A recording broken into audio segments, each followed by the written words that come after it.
All right.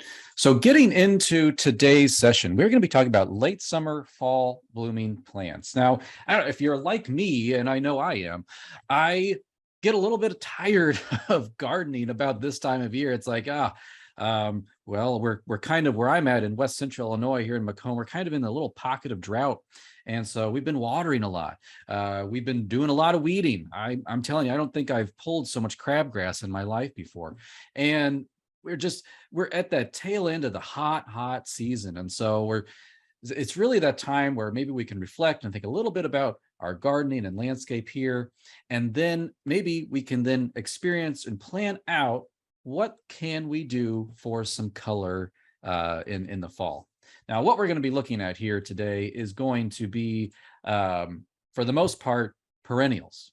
And so if you're going to be looking for some annuals to get put into the ground or into containers right now, I apologize. We're not really going to cover those today. But maybe you can find some good big perennials in the old local garden center here near you. So with that, let's get started with mums. I mean, yes, we know about mums in the fall. You're probably here to think about, well, what else is there besides mums? And I cannot state like mums are definitely an important part of fall decor. There's so many interesting things you can do with mums. My kids, they like to carve pumpkins and then put the mum on top, and so it has like this little hairdo or something that they can be purple or white or yellow or whatever you want it to be. But there is more to mums. And really today we are just scratching the surface of some plants that I have recently just started growing and that I have really enjoyed these last couple of years with them in the ground. And, could we talk about autumn joy sedum? Yeah, we sure could. It's definitely a mainstay late season flowering plant, really good pollinator plant if you like fly pollinators, which who doesn't? But autumn joy sedum definitely been a mainstay in the garden, and they have developed far more late flowering sedums out there beyond autumn joy. Oh, and then we have our autumn or our late season sunflowers, and whether you're growing annual sunflowers or a perennial sunflower. And we even have some of my most favorite, and these are probably more summer bloomers, but my Silphiums, prairie dock, cup plant, rosinweed, the ones that we see right now standing very tall over prairies and natural landscapes. We can put those in the garden too, and they can be some real statement pieces. And so they're flowering now. The flowers are just starting to fade. So we're going to talk about right now some of the plants that maybe you're not as familiar with, but I do have to talk about when we talk about flowering perennials, one that I know this gal, Black-Eyed Susan, probably the most popular variety out there, Goldstrom. Black-Eyed Susan, man, it has been a workhorse in the garden and landscape for decades and decades. I almost feel like we need to give Black-Eyed Susan, a Goldstrom, some type of a gift or reward for being such a tough, durable plant. But if you've grown this plant, you probably are familiar that it's not all yellow daisies in the garden. Sometimes we run into some issues with Black-Eyed Susan, and you're probably familiar with the septoria leaf spot that can run rampant through some stands of Goldstrom, and you might wind up with just complete black stems, black flower heads, everything. So that is kind of a problem with that. But there is a new gal on the corner here. We have Black-Eyed Susan American Gold Rush. Now this has been an All-American Selection winner. However, last week it was just announced that this is one of the perennial plant of the years for 2023. So this is it's the winner. It is the one. So American Gold Rush is it is known to be resistant to a lot of the diseases like septoria that Goldstrom was susceptible to.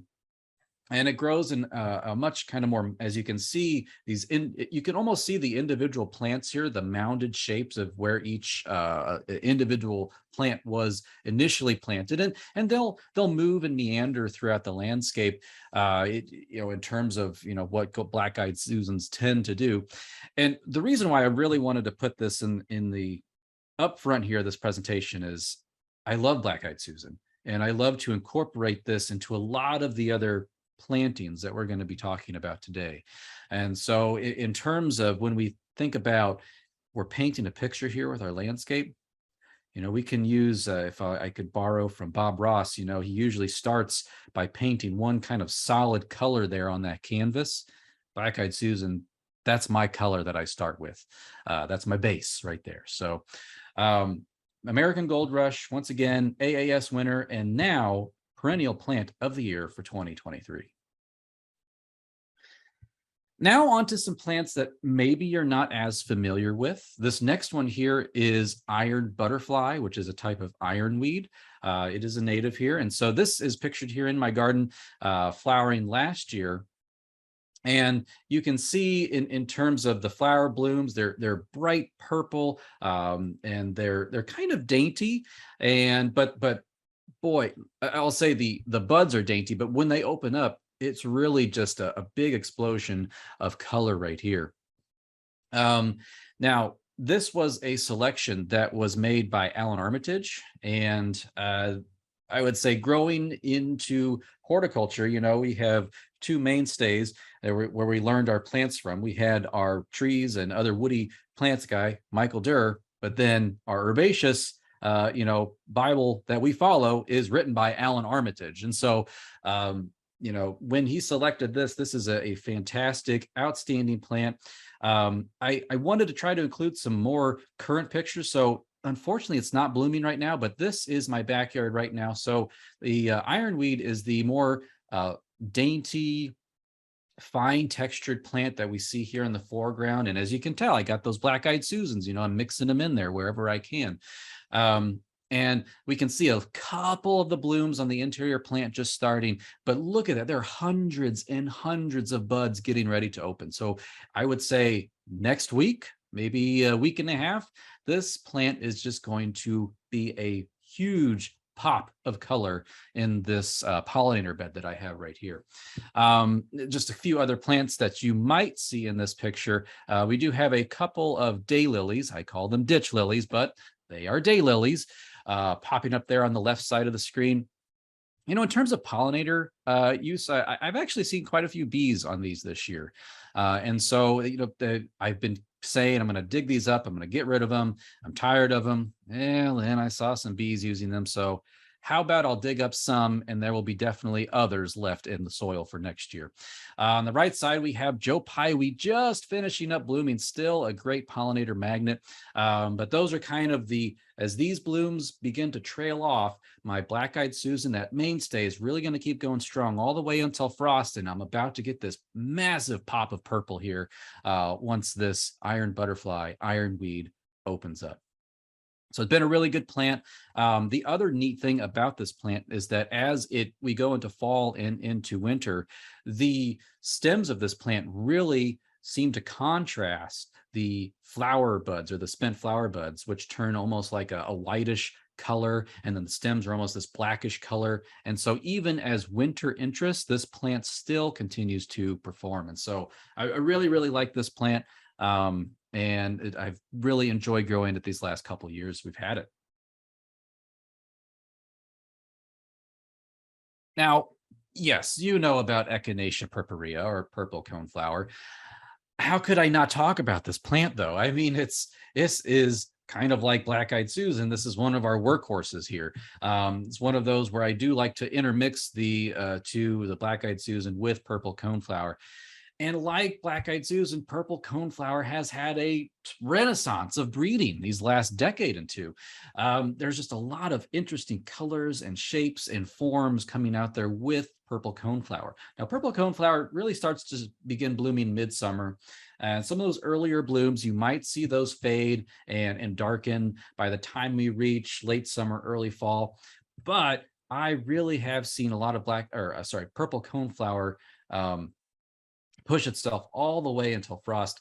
Now, I also have to say, one of the things that will make me stop the car and pull over to the side of the road is a mass planting of purple coneflower. Just something beautiful about it, especially if you can intermix it with some other maybe grasses or other textural contrast with that plant. And the other thing, purple coneflower, it's tough. On the left side of the screen, this is a purple coneflower that has popped up in my pavers in my backyard right here. And look at it, it's doing just fine. Some of the other more daintier plants, I won't name names, that I planted out in very good soil, are struggling. Meanwhile, the purple coneflower growing between the cracks in my pavers looks amazing. Now, there have been some issues that have popped up with purple coneflower, at least in my patch in recent years. It's not really a more recent disease or issue or anything, but Aster Yellows has become more of a problem, which in that blurry picture there on the right side of the screen, that was my attempt to take one probably while walking a dog or something. But Aster Yellows is when you start getting these deformities of the flower buds, and it's typically going to be a different color. Of the flower bud won't be green. There is another midge that will also attack asters, and they will also cause flower deformities, but often that deformity will be green. It will maintain that green color of that flower head. But picture right here, it's more than likely Aster Yellows. We get this weird deformed growth on the plant. And what do you do with that? Well, nothing really we can do. It's a viral pathogen, and so the only thing we can do is rogue it out. We have to pull that plant. We have to get rid of it. So that is an unfortunate thing that can happen when you have large patches of purple coneflower. Can spread. I've seen it spread through some patches fairly quickly. So keep an eye out for that. If you see that develop, rogue out those individual plants before they spread out to the other ones in the planting. But I got to hand it to them. This is my purple coneflower right up until frost. Look at that. Just those beautiful frost flakes all over that purple coneflower. I mean, it's just a structural element in my garden. I don't know what I would do without purple coneflower. And when we get to that time of year, what we're seeing right here, when those migratory birds, things like, or even yellow finches, when they come into my garden, I just have the delight of watching them feast on them first thing in the morning on those coneflower heads. It's wonderful to me. I really enjoy it. And so I have to put purple coneflower in here, even though, yes, I know you know about purple coneflower, but experiment with some of the other ones. There's so many different types of purple coneflower out there anymore. It's really hard to keep up. And not only is there Echinacea purpurea, but there's also Echinacea pallida, which is the pale purple coneflower, a whole other, it's a similar structure, similar shape, narrower petals that are a bit more droop down a little bit more. Again, just so many neat types of purple coneflower, but then also related echinaceas out there that we can play around with in our gardens. And that's what we do when we garden. We're playing, we're experimenting. This is the act of gardening. Now, this is one that I do not have in my garden. However, as we were walking in the woods behind our house, and then there's a little prairie area, we have a patch of this. This is rough blazing star.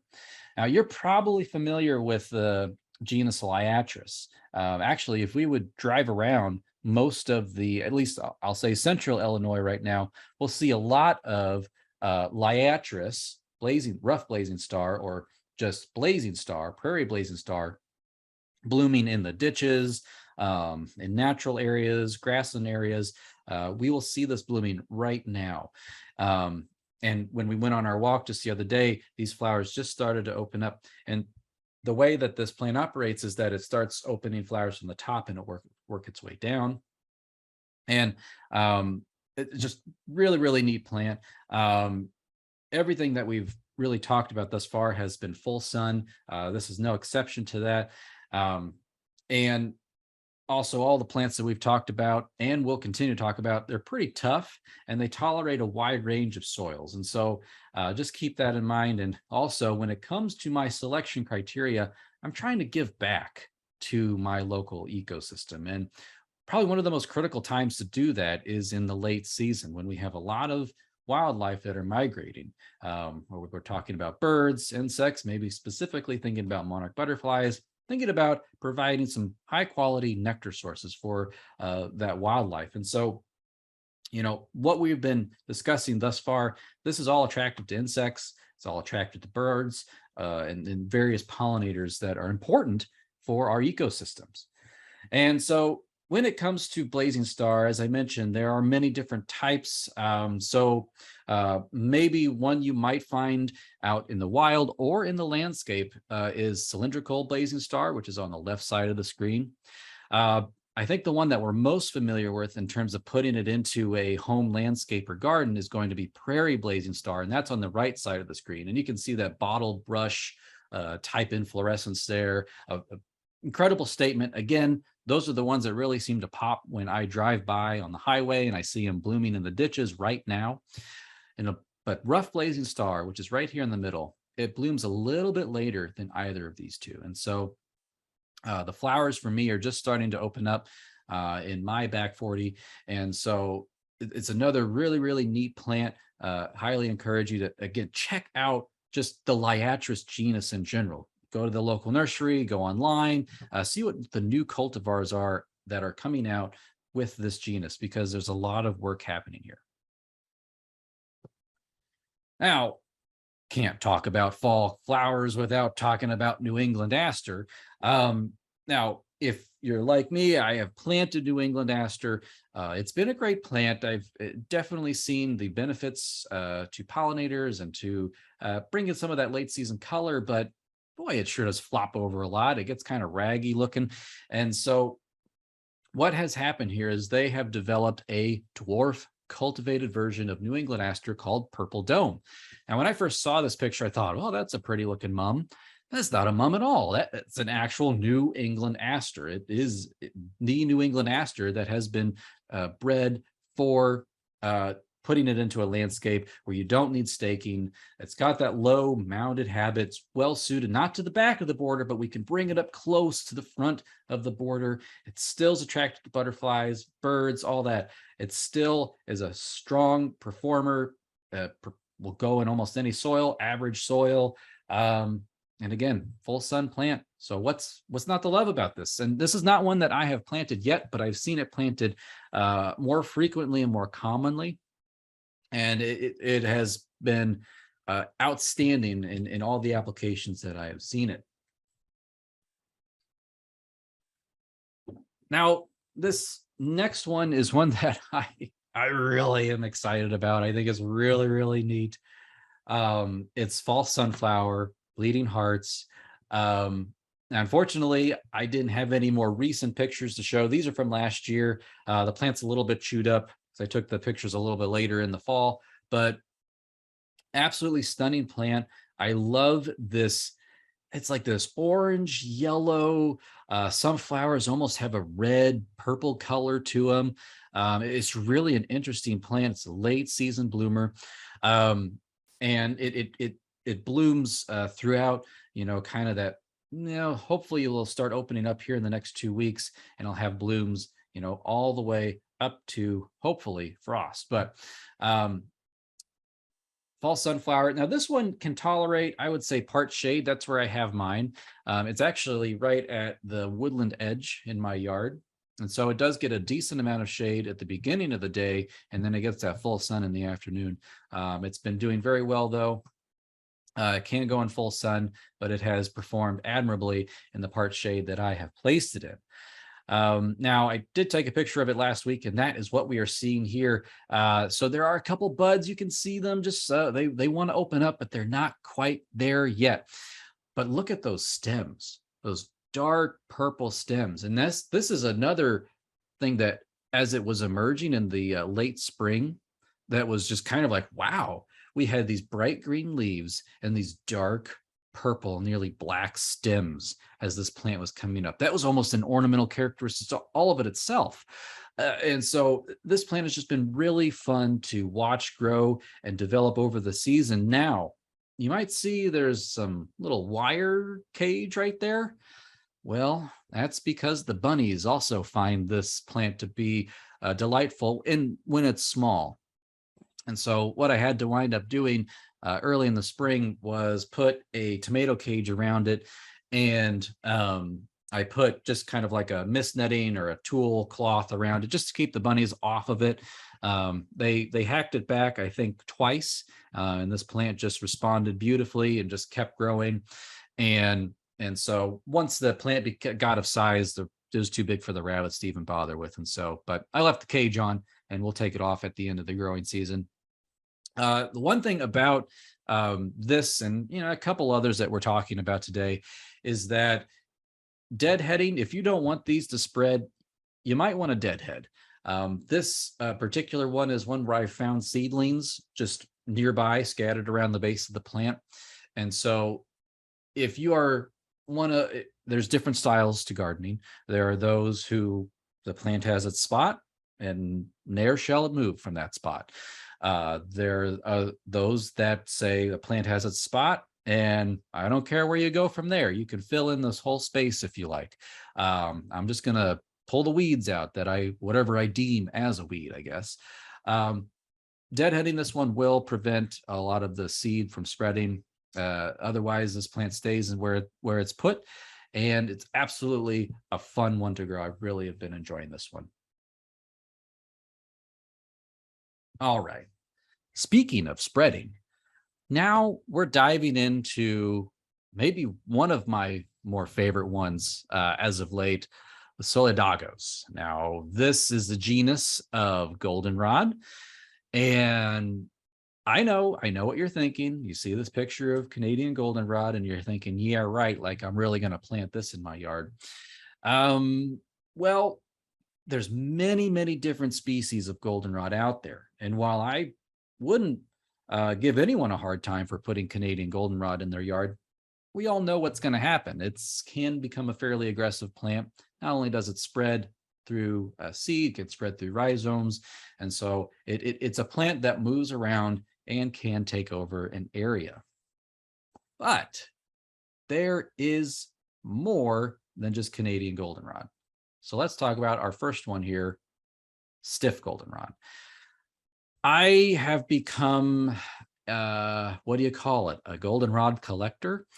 I have been putting various species of goldenrod in my pollinator garden here for the last couple years, and I've enjoyed it. I mean, the late season color is those pops of yellow, absolutely stunning. The insects, the pollinators that frequent these plants, that require that nectar resource that late in the season. I mean, that in itself, I could pull up a lawn chair and sit there and watch this plant all day long. Stiff goldenrod, true to its name. This is the picture of it last week. Again, there's no buds, there's no flowers on it right now, but this is what it looks like. You see, we have flower bud on the top. We have flower buds developing in the leaf axils on the top third of the plant, and so it has that pubescence on the leaves, on the stem. Now the leaves are a bit stiff to its name, but as a younger plant, they're actually pretty soft. It's only later in the season do they really get that coarser texture to them, more that sandpapery texture. And that's the picture of the leaves right here. Again, there's the pubescence on there of that goldenrod. And as you can see, it is sited right by my black-eyed Susan, right by my ironweed. And so we are going to have one heck of a fall color display here in this garden bed.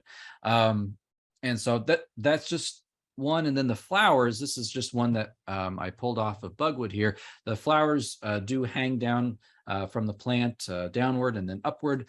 And it just beautiful flowers, pollinator plant, pollinator friendly. And that's just the straight species. It's not a cultivated variety. Our next one is a cultivated variety, Fireworks Goldenrod. Fireworks Goldenrod is, I mean, when I saw it first blooming a few years ago, I was just mesmerized. It is a fairly fine or small leafed plant, fine textured plant. And it has these arching branches that when they bloom, look at it. I mean, you can see on the image right here, the flowers are standing straight up from the stem. and the stem arches. And the whole plant just operates like this. Now, Fireworks is a cultivated variety. This one is not known for spreading. It's not known for being terribly aggressive. When I planted this one, as you can see, that leaf branch or that branch right there has a little bit of, that's actual scorch. We had a fairly dry year when this was planted, and so a lot of the branch is actually scorched and they dried, but the plant still performed really well, and it is just blossomed where it's at right now. So this is it flowering a few years ago. Unfortunately, there are no flowers right now, so I don't have anything right now to show you, but this is it just a couple of years ago. And I'll just say the flower display has doubled, tripled in the quantity that we have growing, and I have not had an issue with this one spreading on me.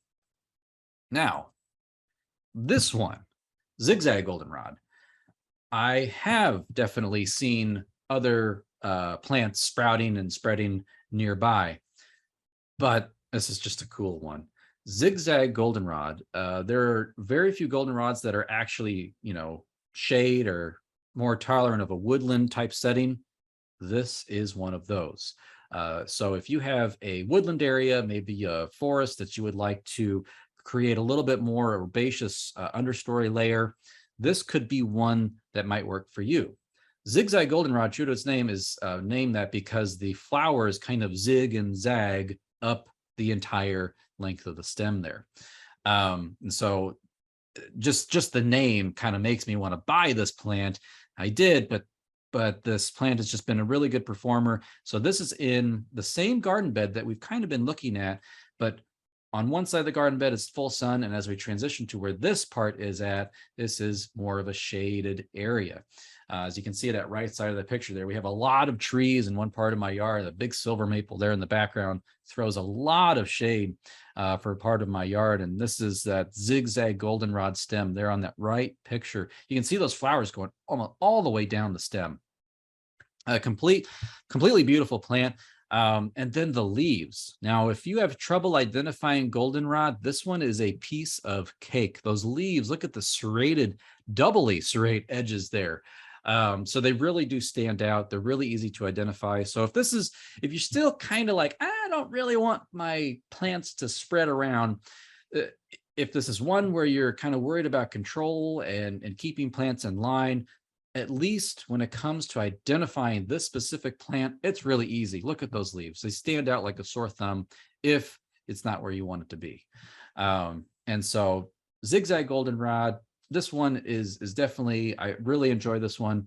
It's one that will probably relocate out of this pollinator bed and into more of a more naturalized woodland type understory area that we also have in our yard. And so love this one and highly recommend it. Now, one that I know I planted, but as I said, the ditch lilies, they can be aggressive. I think they swallowed this one up. Is Showy Goldenrod. Now, Showy Goldenrod, maybe why it didn't compete very well against those daylilies is because it's not as aggressive as a lot of the other goldenrods. It does not spread through rhizomes. It's really just one stem, and that's about all it grows from that plant. And it will slowly send up more stems and become more of this like vase-shaped plant over time. But when it comes to goldenrods, all the species, and we've only just named a couple today, is across the board, Showy Goldenrod, true to its name, is considered probably the one to have more landscape value than some of the others. But I would argue that point. I really still, even though it spreads, I love my Zigzag Goldenrod, and I also really enjoy my Fireworks Goldenrod. But Showy Goldenrod, again, is definitely more of a contained plant. As you can see here in these pictures, is just out here in the prairie.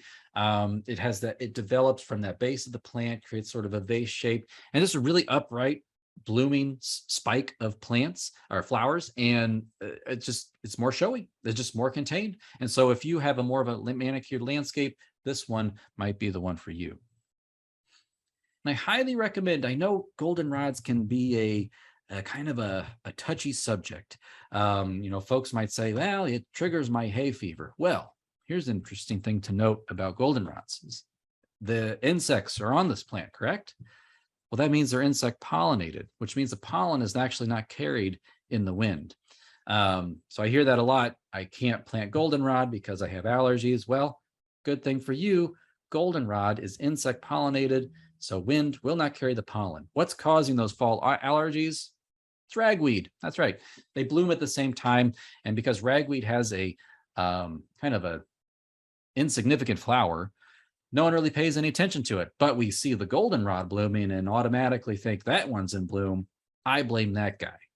So if you're on the fence because of allergies, well, sorry, I just put that one in the kibosh. So now we've talked about a lot of the plants, and I've been growing these. There's one thing that we have to say about our supporting cast of plants.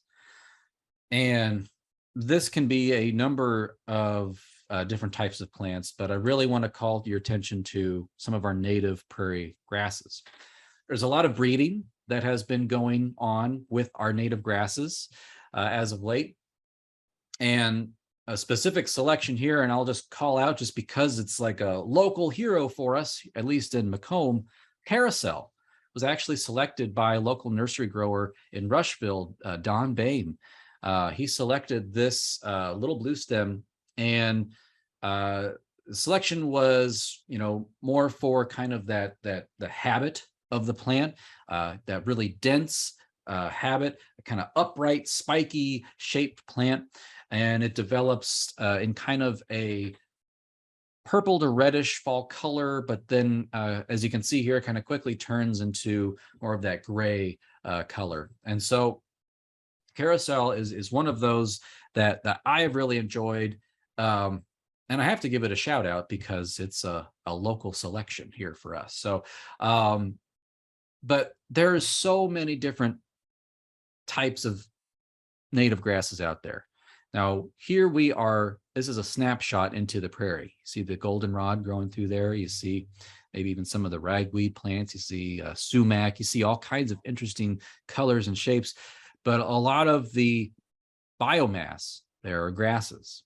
And a lot of the color there is actually going to be our blue stems, our little blue stems. And so a lot of breeders are going out into natural areas, or they're breeding, they're looking at maybe cultivated plants we already have, and they're looking for these that have these really outstanding fall coloration to the stems. And there are some little blue stems that are like a deep maroon color or a bright red color. And so there's some really, really interesting varieties that have been come out to the market as of late. But little blue stem is just one. We also have our native yellow Indian grass has been also cultivated quite a bit. And then we have our switchgrass cultivars, what would include something like Shenandoah. I think it was heavy metal. And then we have big blue stem. Now, big blue stem, this is a very, as the name implies, a very tall plant. Depending on your soil, it can grow 7, 8, 9 feet tall. It can get very, very tall. And so, but some amazing developments in that whole range of our native grasses. And probably one that you're all becoming more familiar with is going to be prairie dropseed. Prairie dropseed is one of those that creates a wonderful backdrop or canvas to our gardens from spring until fall. Prairie dropseed has a very fine texture. It can open its flowers once we get to the later season. And the flowers have a kind of an aroma to them. It has like a varied descriptions here. Some say it smells like buttered popcorn. Some say it smells like coriander, but it does have an aroma. And so as we get late into the season, it will the flowers will pop, and not only do we have this dramatic landscape here, but then we get these pops of flowers with a little bit of aroma to them. Now, of all the plants we've mentioned so far, we've talked about some goldenrod, we've talked about the iron, we've talked about all of these. When they're growing out naturally, they grow in and amongst the grass. I know a lot of folks like we can take New England Aster as an example. New England Aster by itself, it will flop all over the place, unless, of course, you have the purple dome. But let's say we have the straight species. It will fall over, it will go all over the place. But if we can place that plant, if we can support that plant in a matrix of, say, prairie dropseed or little blue stem, side oats grandma, river oats, if we can place those plants, that it supports them and they work together. Interesting method in which our native grasses and our native wildflowers or forbs, their root systems, the way they develop, I know we've seen those pictures where the roots, they go down way deep in the ground. But when we look where the majority of the roots are, grasses they'll occupy the top couple inches of soil, top 10 inches of soil. The forb roots will then occupy the layer below that. And then sometimes we will get like woody shrubs and things that will occupy the layer even below that. And so these plants have figured out the whole competition game out in nature. So we can intermix and we can plant these things close together. And we can create these really beautiful, dynamic, living communities to help support some of our pollinators, some of our wildlife, especially late on in the season. Prairie dropseed is one of those that have been used extensively in this fashion. And when it comes to where it can be used, pretty much anywhere. I see it on the left side in rain gardens. I see it on the right side just in a landscape bed. It has that fine textured, delicate habit that not only withstands the Illinois summers and falls, it also withstands the Illinois winters. Prairie dropseed doesn't tend to mat down during a snowstorm. So when there's snow on top of it, you see these little lumps out in the landscape with the little flower spikes standing straight up from there. So prairie dropseed, very neat plant. One that I used to grow at my old house, quite a few of them, and then we moved and I didn't dig any up. So I'll have to start growing them again. I have found, though, over time, older plants, they do develop kind of a woody interior. So if you do have a space where you can maybe burn some of that off, that might help that situation a little bit, or at least cut them back in the spring. Once we start seeing growth in some of the trees and shrubs around it. That way we know a lot of the pollinators might have left, because we do also utilize a lot of these plants over the winter months because they have hollow, pithy stems. This allows a lot of insects to overwinter inside those plants, and then they will reemerge in the springtime. Oh, and then the sedges.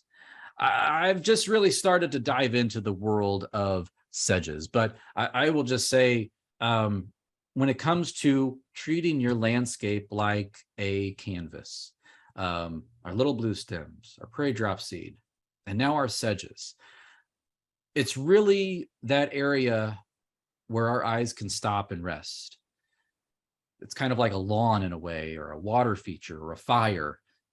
It's relaxing to our brains, because in the background, we can see in this picture all these different shapes and forms of leaves and shapes of different perennials and woody plants, and if they were in bloom, all these different colors. And that's great, but then our brain gets tired of interpreting all of these different textures that are being thrown at it, and our eyes tend to rest on these flowing grasses. And then when the wind's blowing through them, we hear that auditory triggers our auditory sense. It calms us, it soothes us. And so I will put our grasses, our sedges, right up in there with water features and fire features in terms of soothing our brains. And so I think that they are important parts of our landscape. And not only do they perform in the spring, summer, they also do perform in the fall, doing the job that we want them to do. And that is knitting everything together in our landscape. And so the list goes on in terms of what types of sedge. These are just the ones that I tend to see used in the landscape. Gray sedge, Eastern star sedge, which is actually what's pictured right here. And then Pennsylvania sedge. And these are really fun to use. Probably one of my one of the neatest applications that I've seen that I'm going to replicate in my own yard just this next year. We're going to be planting a bed of sedge, and then we're going to have some hosta then pop out from among there, and maybe create a little fun little landscape bed. So now, so with that, I just want you to know that this recording can be viewed on our Illinois Extension YouTube channel. You just go to YouTube and University of Illinois Extension Horticulture. You'll find this and many, many other videos, recordings, webinars, podcasts, videos of how to divide iris and planting garlic and so on and so forth. So it's a treasure trove of information. So subscribe to it. There is a survey here if you so would like to give your thoughts about the presentation.